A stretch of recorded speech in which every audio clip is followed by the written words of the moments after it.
with Jordan Peele basically firing his entire management team over not getting the bidding rights for the script, to one of the most interesting premises and hooks ever, with one of the greatest trailers ever, both teaser and official trailer. What is this movie really about?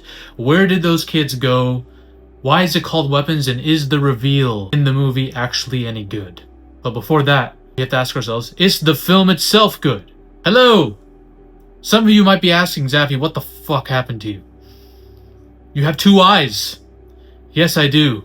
I do have two eyes. I'm slightly blinded in my left eye. And I'm starting to notice that the mask I got, the eye holes, are not even at all whatsoever, which makes me think, fuck. Amazon is shit. Here I am, because I need two eyes open if I'm to take on Hollywood properly. And there's cocaine flustering through the air as I speak everywhere coming off my mask. Yes, it is good. There's a caveat. There is a caveat here. But it is a good film, in my opinion. The acting and the cinematography are peak. Okay? Josh Brolin, Julia Garner, I think. I hope she's great. She's great in this. Everyone is good. Everyone puts a top-notch performance on, especially one character that I can't talk about in my spoiler-free part of this video, but still. Every single shot is immaculate. From the kids running to basically point-of-view shots, everything's fucking gorgeous. Alright, this is directed masterfully. I like the way the story's told, through multiple perspectives, almost in chapters. It's like a horror version of Magnolia in many, many ways. They're like short stories. Every single perspective. Now, I don't like all the stories evenly. There's some that I like way more than others, don't get me wrong. But still, I thought the format of the film was pretty cool. I have to say my favorite stories probably involved Josh Brolin and him basically investigating on his own what's happening. And he turns out he's better at his job than most police officers are, because they're all fucking idiots. How couldn't they guess this? But also, there is basically a story involving a homeless drug addict. And it's great. He's hilarious. He's one of the funniest characters in the movie. I really liked a lot of his scenes. I liked the way he's acted. I liked his reactions to things. This is how you do comedy, in my opinion. And we're going to get to that aspect of the film, because that is something that could throw a lot of people off when watching this. I think the movie has great dark comedy. Now, a lot of people will complain about what happens in the third act. The third act is, like, hysterical at times. This isn't as much of a problem for me as what happens before the third act and undercurrents the third act. Okay? And I'm going to get to that. But this is how comedy should be done, in my opinion. You don't need to be cracking jokes every 2 seconds and trying to force comedy into a situation. Horror itself lends well into comedy. Just seeing people's literal, realistic reactions to this wild shit that's happening. I think it's done great. He does this a lot too. Even in Barbarian he did this. This director and writer. Perfect. I think the story, most people, it's a bit of a slow burn, but there's interesting stuff happening throughout, and it starts to ramp out at the 1 hour mark. The problem is the reveal. How do I say this? You'll know what's happening at the halfway mark of this film, and depending on who you are, what your expectations are of the film overall, this could either make or break the film for you. The reveal itself is it's unfair, because everyone's going to have expectations of something grand. What's the mystery behind these kids? That's going to be what makes or breaks this film for a lot of people. Now, one thing I appreciate about this director is he's not one of these guys who's into the idea of making horror films about grief and trauma and depression manifested as this being that our characters have to fight or whatever, or fight their inner battles. He's not interested in that. A lot of horror movies do that, and he's not one of them. I'm actually kind of glad. But because he goes away from the more ominous, dark force aspect of horror, this kind of becomes a genre film.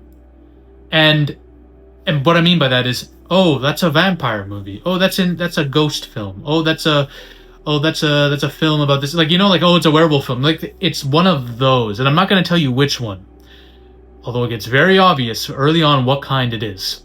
But it becomes one of that, and it makes the film's premise more simplistic than I was hoping for. More, I don't want to say basic, because basic implies it's bad. It's well done. It's just like, it's a little bit disappointing for me. Okay? This hook is so fucking good that, to be honest, they were bound to fail to meet expectations overall. But I see a lot of people liking this, which makes me think maybe I'm an idiot, because maybe I was expecting too much. But at the same time, I don't think I was wrong to expect what I did, based off not only the trailer, but what I was seeing in the movie itself. The movie itself made me think there was more to the reveal that you see at the halfway point, then there actually is. But the problem is there isn't more.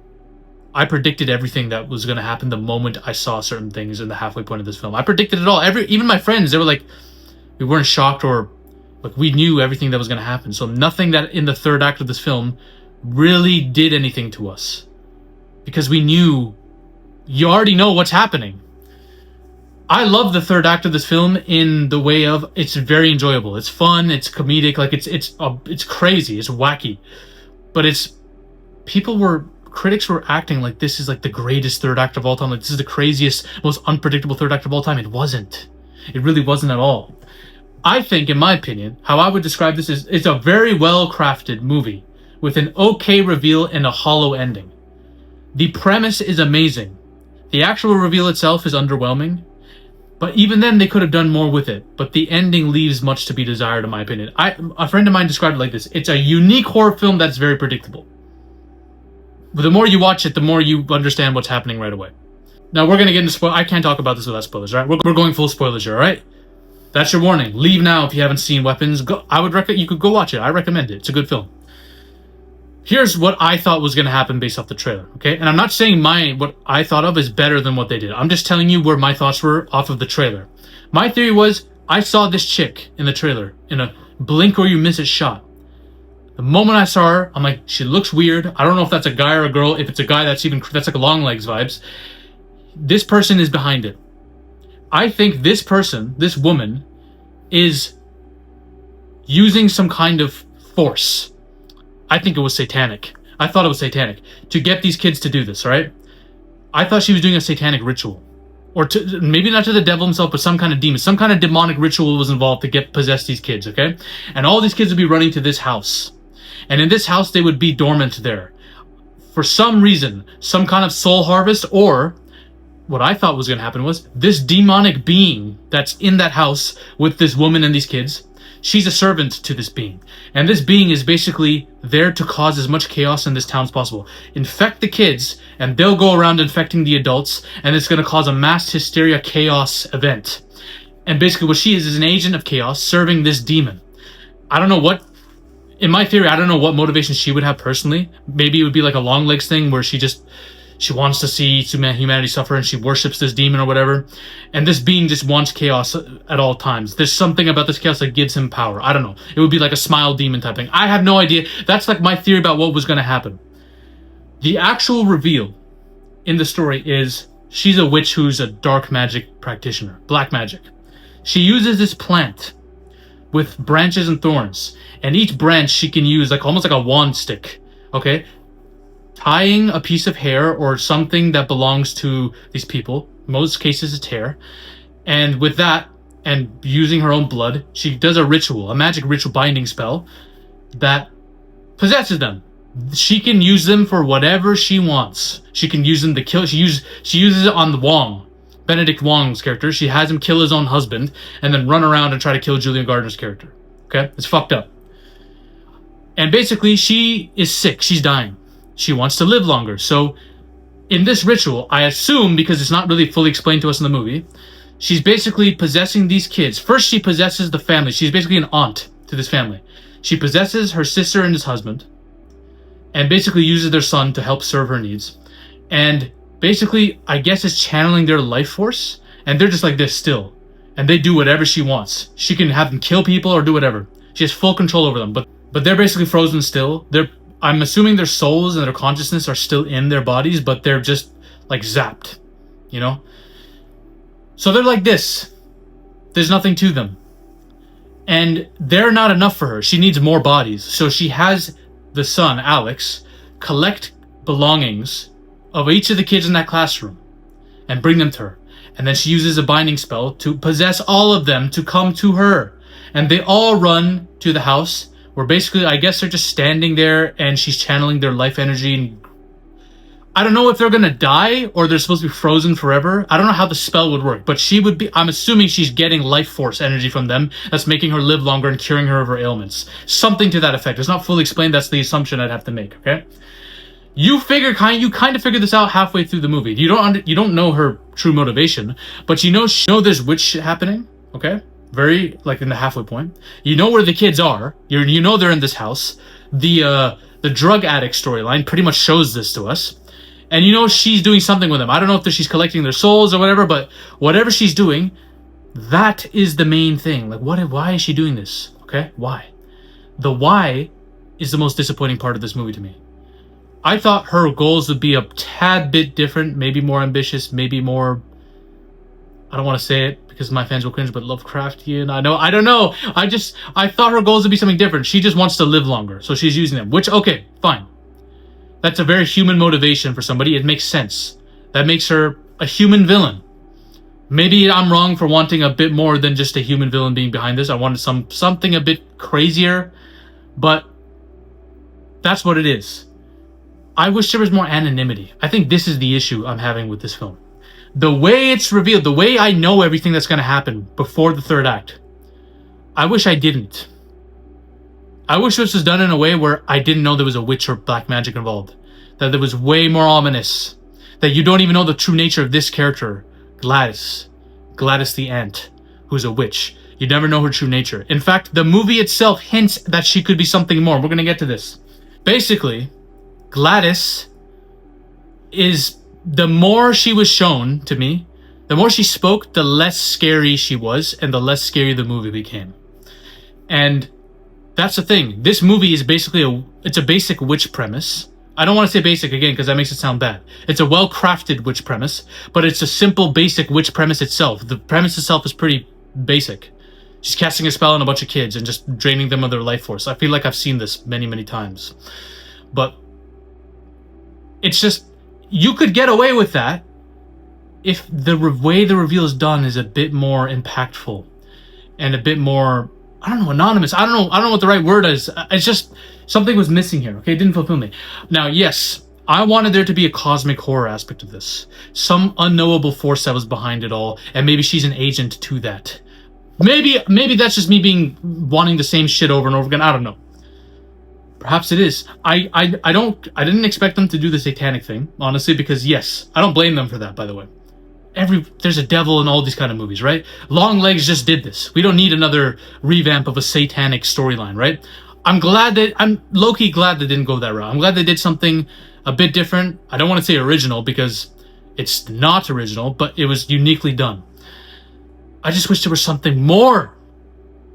And if there wasn't something more, I wish the way the reveal of the witch was done in a way that was more impactful, intimidating, I guess. I don't know. Ominous.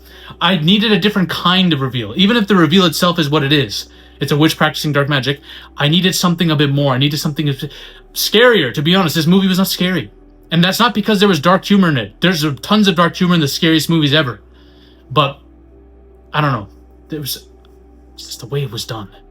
I don't know if they were trying to be... I don't know if it's a case of them trying to be so different that it just doesn't come off as scary, but I don't know. Then we get to the dreams. This is the sole reason why I thought it's not going to be a basic witch premise, that this character Gladys is something beyond, because there's dream sequences, about 3 or 4 of them. Gladys is in them. Julia Gardner dreams of that shot of the kids looking like the Joker. That dream goes into another dream where she thinks she's awoken from that dream. Then she wakes up and sees fucking Gladys on the ceiling staring at her down. And it's a jump scare and she wakes up again. This happens with Josh Brolin too, where Gladys is a jump scare. There's a scene where the homeless drug addict sees Gladys in the forest doing this, like she's Pennywise.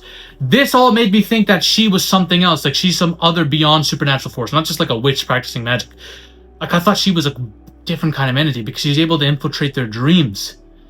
Why was she in their dreams? It's never really explained because she doesn't know any of these people in particular before seeing them.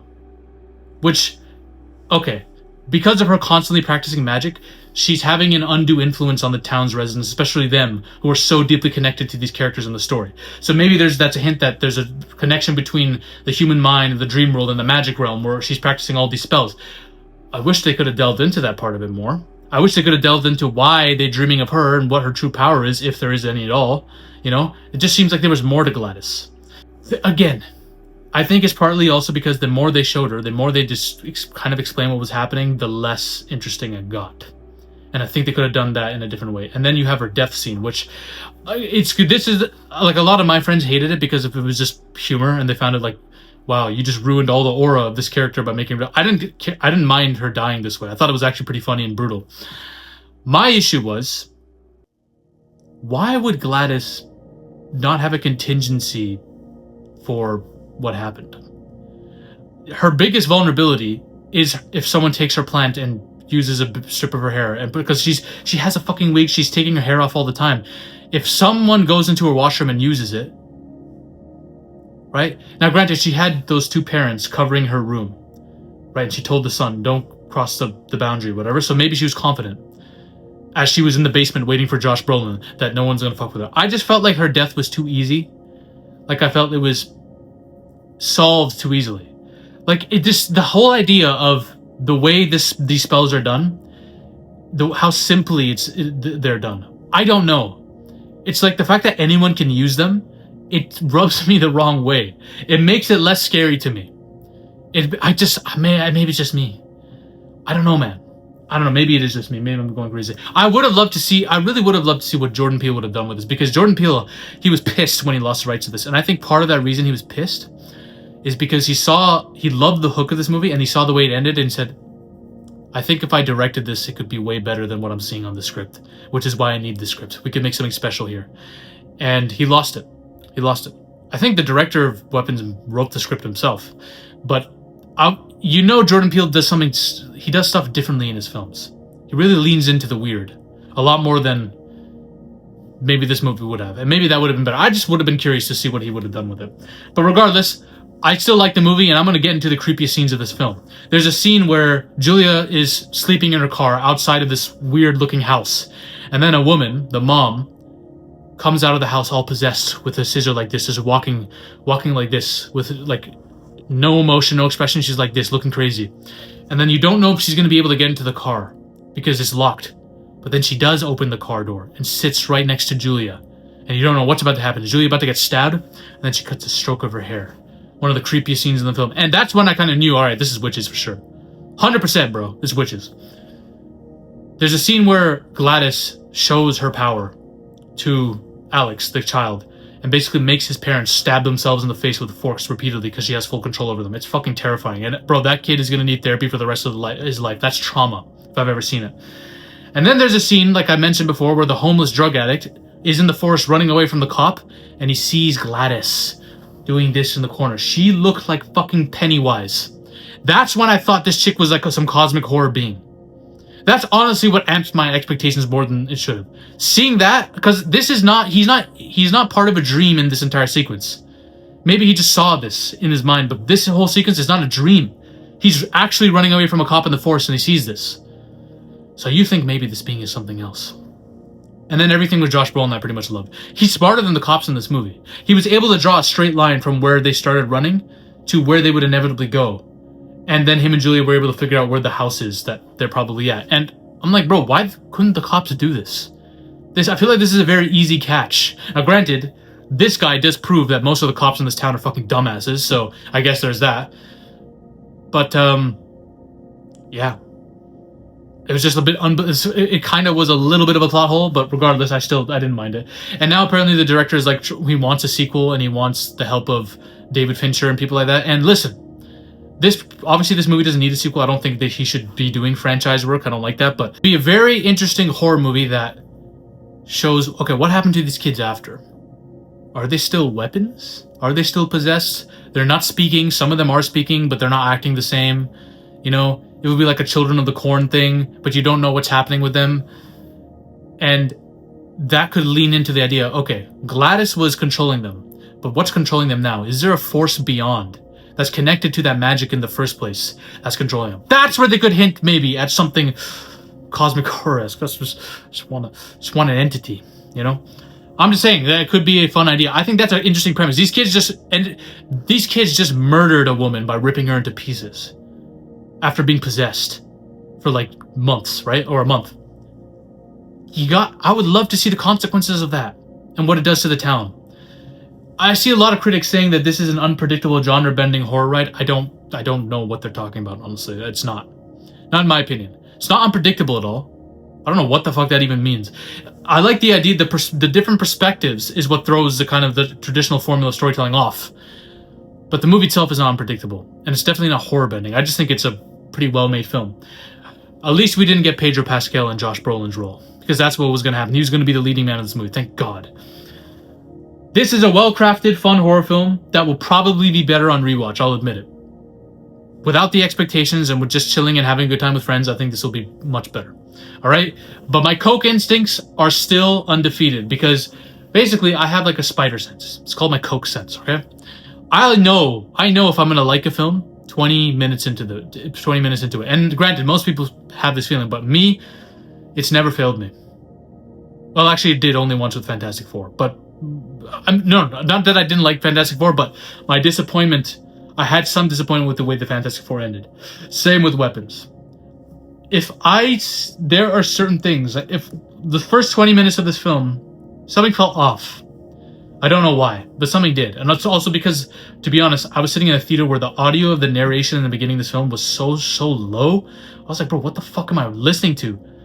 Maybe it was just my theater. But regardless, I know if I'm going to like a film pretty early on. You know? My Coke sense doesn't fail. But anyways, who would win in a death battle between her and Longlegs? I'm curious. Gladys versus Dale Cobble. Now Gladys needs less effort to possess people than Dale. Dale needs to create a whole fucking doll with black magic orbs and shit. But Dale has direct access to the devil. Interesting fight. What do you all think? Let me know in the comments below. Bye. Ladies and gentlemen, we are on a mission to take over Hollywood. But the army must keep growing. If you want to suggest video topics to me, or talk about your favorite movies or favorite film theories in a community with like-minded individuals, join the Zafy Discord now. Link is in the description and the comment section as well. Join us. This movement is just beginning.